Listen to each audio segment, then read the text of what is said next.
you feel depressed, and that is a natural biological evolutionary trigger for you to change something in your life. That's your own mind telling you you're unhappy about X. If I went to jail today, I'd be depressed because I'm in jail. Right. I haven't caught depression. I don't have a disease. I'm just upset with my situation. Yep. I have people mess with me all the time. I'm fat and I can't get a girlfriend because I'm depressed. I'm like, no, pancake lover. You're depressed because you're fat and you can't get a girlfriend. Do you understand? Yeah. No matter what the worst thing that could possibly happen to me on earth, I will feel sad, but I will recover and I will not become depressed because I don't believe in depression. If you're in an old haunted house, right? You have two people in two haunted houses. One believes in ghosts and one doesn't. You hear some noise in the night. The wind blows, right? The man who believes in ghosts is like, oh no, a ghost. Now he's scared, right? He wants an exorcist. He can't sleep. He's scared about ghosts. He's paranoid. The guy who doesn't believe in ghosts goes wind, whatever, and goes back to sleep. Do you understand that it's the belief that gives it power? Right. If you don't believe in ghosts, the ghost can't hurt you. If you don't believe in depression, you can't become depressed. And I refuse to believe in something that's going to weaken me. Why would I believe in something that's going to weaken my ability to deal with problems in life? Why would I do that? I'm temporarily immortal. Do you understand? Do you understand? Yeah. I'm temporarily immortal. And I'm not going to waste my living years believing in things which take power from me. Because I'm not an idiot. Real men cry, and if women can cry, men can cry too. There's nothing wrong with it. And there absolutely is something wrong with it, and I'll explain to you why. Life as a man is far more difficult than life as a woman. And one of the key components of manhood always has been and always will be, we have the ability to control ourselves and not act emotionally. Females are more emotionally driven, more emotionally impulsive than a good man should be.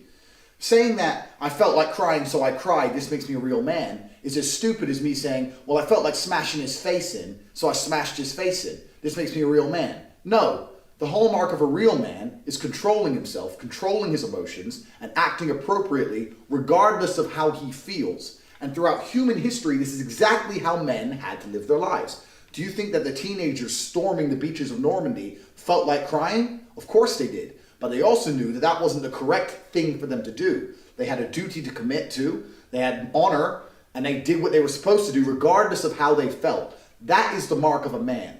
Weakness and absolute submission to your feelings are not the hallmarks of men. It's not the way society has ever been built. It's never been built off the backs of men who were crying their eyes out because they felt like crying. The only kind of men who advocate crying are the kind of men who do not have enough self-control to prevent themselves from crying. Because we're all human. There's times in your life, as a man, you're going to feel like crying. It's going to happen. But what you're supposed to do is not cry. Because this is a test in mental fortitude. And there is no physical fortitude, there's no financial fortitude, there's no other type of fortitude without mental fortitude. So when you feel like crying, you ensure you do not cry. And you act appropriately as a man should. The men who say no, succumb instantly to your emotions, are the kind of people who have no self-control. And let me tell you something about men who have no self-control. Men who live without self-control are the kind of men who cry when their girlfriend cheats on them, because she certainly does, because she doesn't respect the little crybaby, and she's only with you because she's ugly as fuck and she has to settle for a little soy boy pussy like you. And these guys sitting there, what they're trying to do by telling you to cry is drag you down to their level. They look at people like me, and I say, Ross, that's a big G. He's out there, he's fucking women, he's got his Lambo, he's a multimillionaire, self-made, 6'4", 4 times kickboxing world champion, chess genius. I don't like the way he's living his life because he's kicking too much ass. You need to cry more.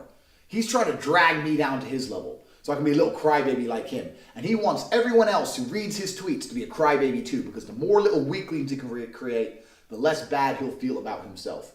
No man wants to be a little crybaby if they're honest with themselves, and no woman certainly wants to fuck a little crybaby. So don't listen to the advice of people who are living lives you wouldn't want to live. What's actually interesting is, I always use this analogy. If you could build yourself from the ground up, if you could literally just, like from a video game, just tick characteristic boxes and build yourself, nobody would choose to be a liberal soy boy. Nobody would choose to be a small, weak guy who has to cry when he gets upset.